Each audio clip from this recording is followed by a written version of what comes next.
Star digital recording studio Basant बाजार। Music by Kundan Raj हंसी।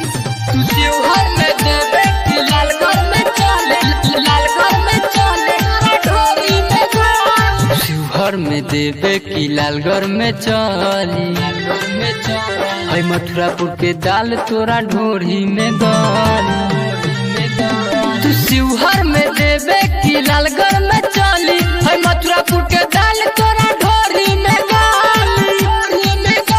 बना ले हमके सैया घुमाइम बसहिया, बना ले हमके सैया घुमाइम बसहिया। है भट्टापुर के कल तोरा लहंगा में है। तू शिवहर में देवे कि लालगढ़ में चली, है मथुरापुर के दाल तोरा ढोरी में गाली,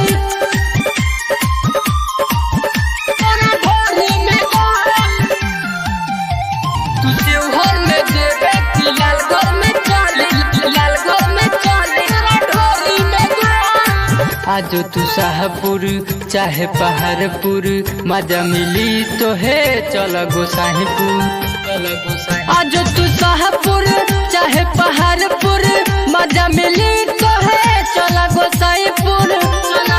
जो कवारी ले जाइम बसवारी, छोरा कहाँ तरवा के हाथ ही से मोर।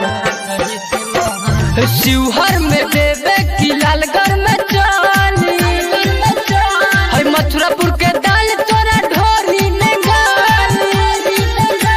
तू शिवहर में देवे कि लालगढ़ में चली, है मथुरापुर के दाल तोरा ढोरी में गाली,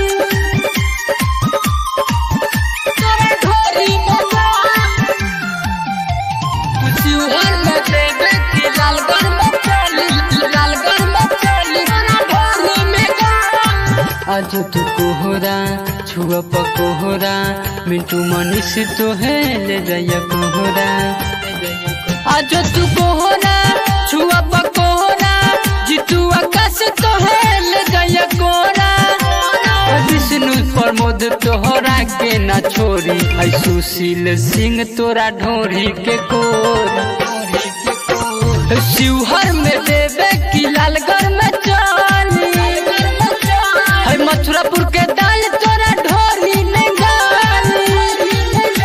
तू शिवहर में देवे कि लालगढ़ में चली, है मथुरापुर के दाल तोरा ढोरी में गाली। Star digital recording studio Basant बाजार।